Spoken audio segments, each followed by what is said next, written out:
Hi, this is Brian from Aqua Coat. We're going to do some video here of regarding the 3 grain fillers. Aqua Coat makes all sorts of different products. We make stains and top coats, but today we're going to talk about our grain fillers. Also during the Facebook Live, we're going to give away a couple of quarts. So put some questions in and we'll pick a couple of names out of the hat or out of the screen, and we'll send you a quart of your choice of whatever of the 3 grain fillers you want.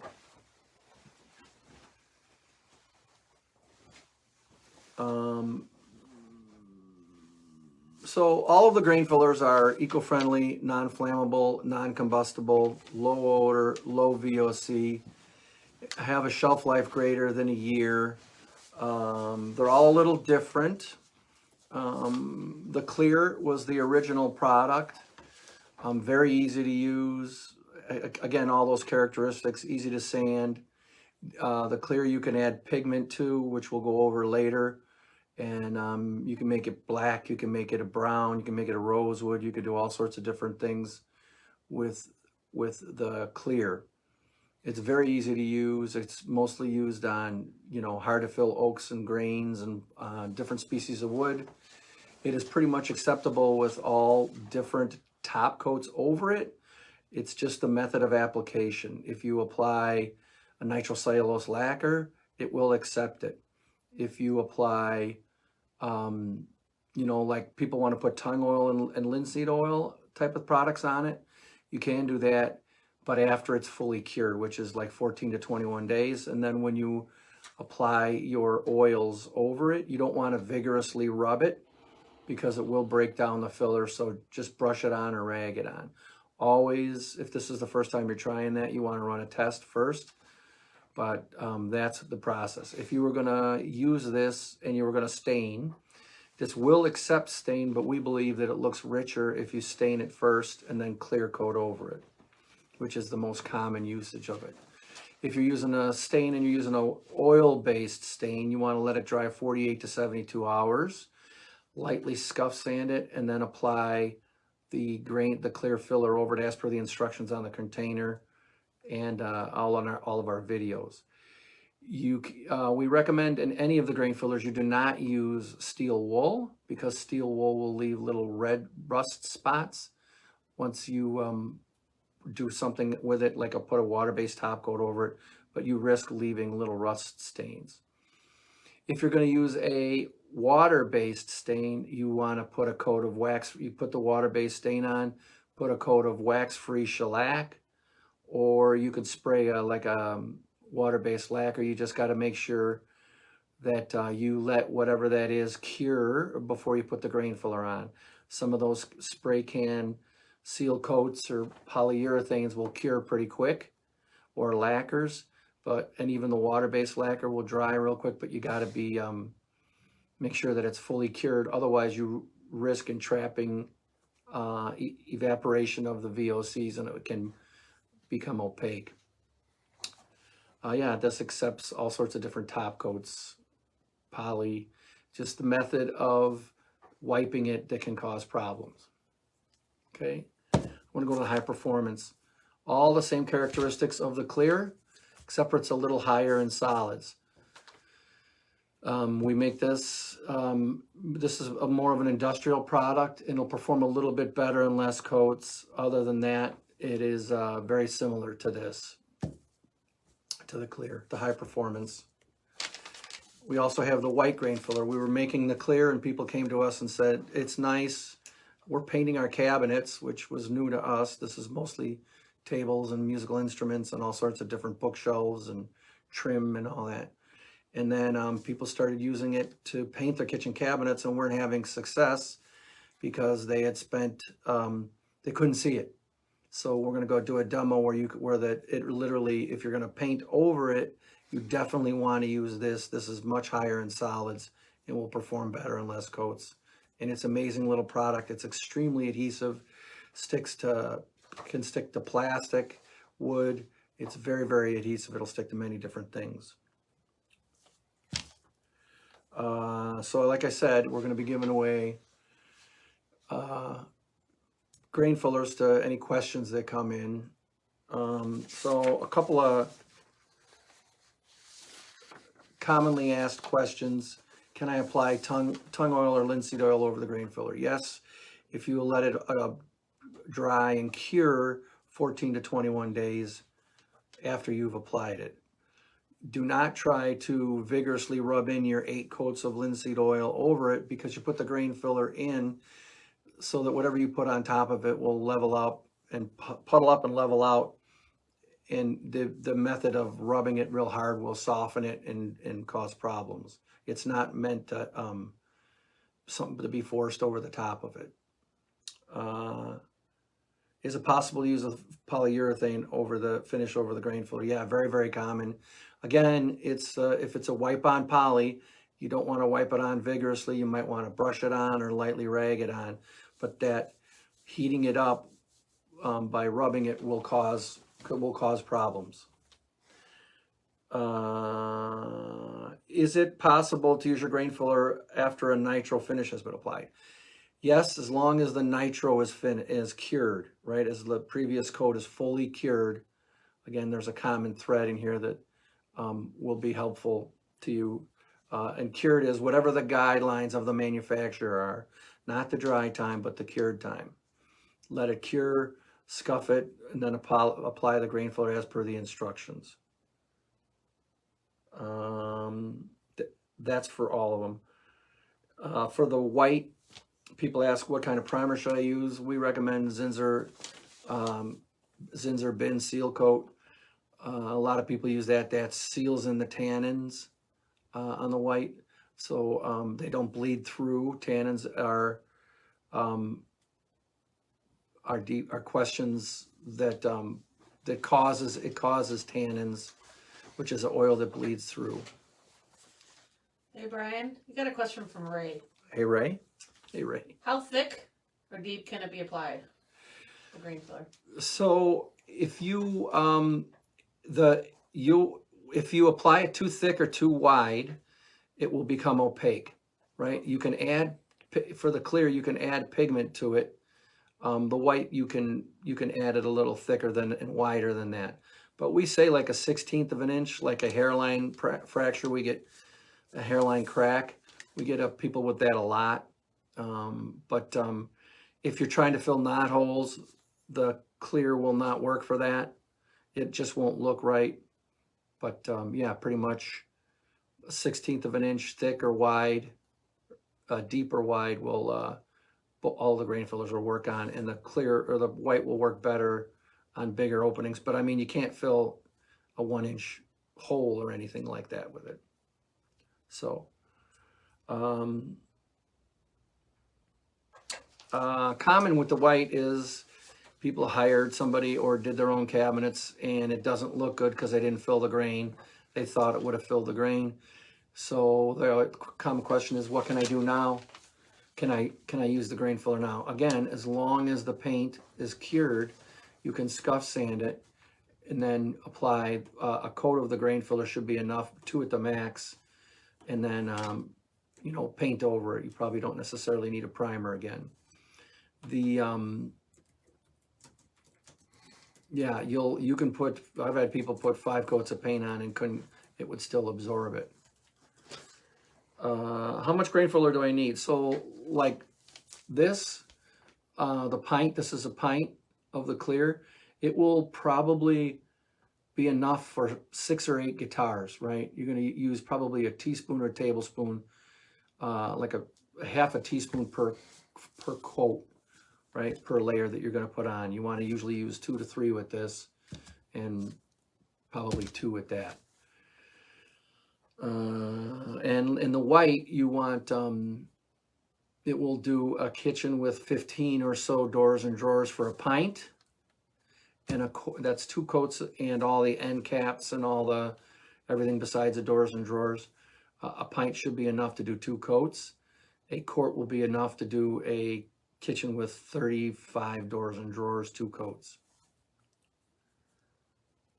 Does temperature affect the humidity? Temperature and humidity affect the grade? Yeah, you don't want to apply it when it's really muggy, and you don't want to apply it when it's really dry because it'll dry too fast. They all dry really fast.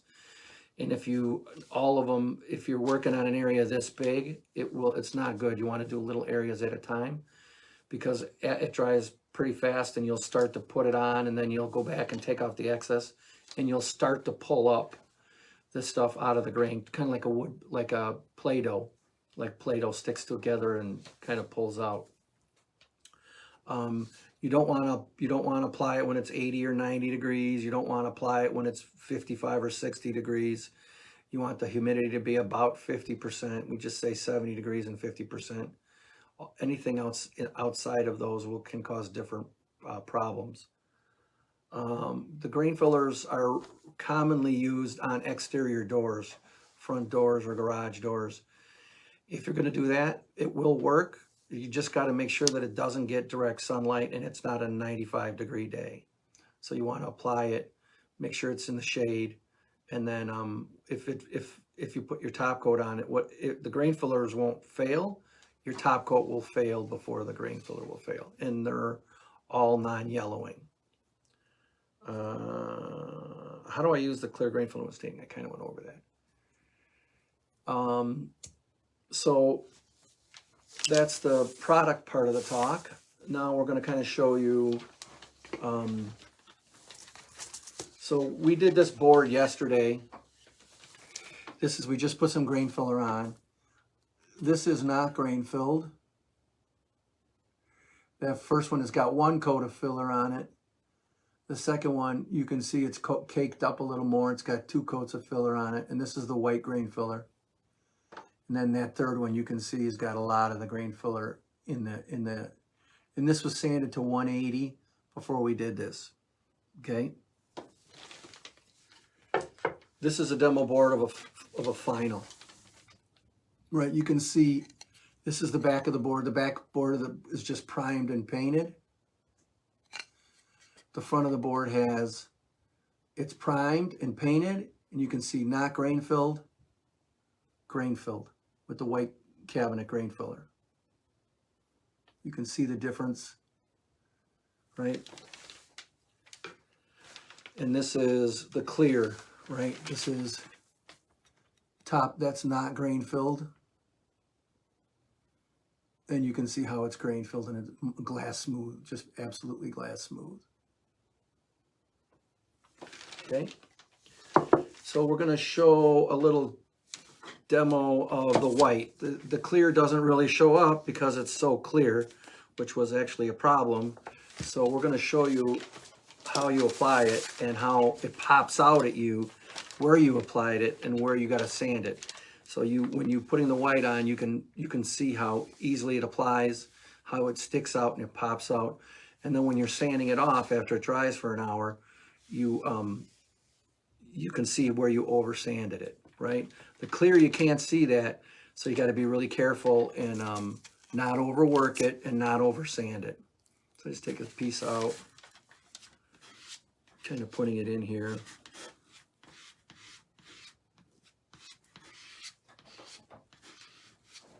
Again, you can see how it instantly fills those grains and pores. And there's not a problem if you put too much on to a point like that over there. You just leave it and it'll sand to where you want it to sand. The goal is for me to not get any on me. It's the objective of this video. You can see that. And that's just one coat. Application for the white. Prep your cabinets. I'm going to give you a couple of pointers on all of these. I'm going to give you 3 pointers. Each of them will make about a 15% total, 5% each better performance. People always say, well, do I really need to sand my cabinets first, right? If you want it to stick, what's on there currently is meant to repel everything, and it's been on there for 15 years, and it looks like new on your old cabinets. Well, you do need to give it a good scuff. If not, the closer you get to raw wood, the better it'll work. Okay, so you want to sand it. Then you apply a filler as per the videos and the instructions you see. Let the coat dry an hour or longer, okay? If you let it dry longer, that's fine. Just don't sand it so right before you're going to apply the next coat, or right before you're going to apply your primer, or in the clear sense, your top coats. The reason you do that is if you apply the grain filler and then sand it and come back and in 5 days and put something on it, it will not stick. The grain filler is kind of a derivative of a top coat. So if you put 2 coats or 3 coats on and you sand it, right, and then you walk away and you come back in a week and you put product on it, this is for all 3 of them, it will repel like it's supposed to, like a top coat. It sands very easily naturally, right? You can see it sands to a very fine powder. It didn't even do much, but it sands very, very easy. So that's tip number 1 for a 5% improvement of your grain filler. Let it dry for an hour or longer. Don't sand it till 4 or 5 hours before or sooner before you're going to apply the next coat. Number 2 is let that final coat dry overnight at a minimum before you're going to put your top coat or your primer on it. A lot of the guitar manufacturers will do a bunch of guitars and they'll put it in a room in like 99 degrees for 48 hours, right? To give it that extra cure time and the low humidity, 99 degrees. It won't harm it. It'll just make it dry out faster. Okay. Krista, do we have a winner for the? Yeah, let's give Ray a free grain filler for his question. And Ray, if you want to send your information to sales@aquacoat.com, we will figure out what kind of grain filler you need, and we will get that off to you. Okay. Any other questions? My suggestion, for those people that have missed this live event that will be watching it later, type in any kind of questions you have. We will come back and we will answer them for you. We'll take, like I said, one of the better questions or that we receive, we'll probably send another quart of grain filler also. So please watch this video if you missed it at the live event, and we'll comment and answer your questions that way also. So we just got another question. Johnny, I just applied the grain filler to black Limba, sanded to 320. After my first coat of lacquer, I noticed a few open grain spots and some very small open wormholes. What can I do to improve my application? I'm not sure how many coats of the grain filler you put, but if you do those, let it dry a little longer. You got to be pretty patient, especially with more difficult woods to fill the grains and pores. But I would let that dry a little longer. You can apply a coat over your lacquer as long as it's fully cured. I'm not sure what kind of lacquer you had, but yeah, again, let it fully cure as per the manufacturer's guidelines. Lightly scuff sand it, and then apply the filler as per the instructions. At that point, you only need 1 or 2 coats.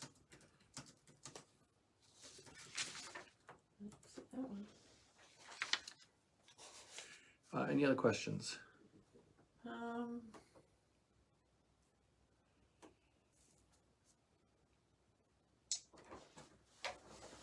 I don't see any right now.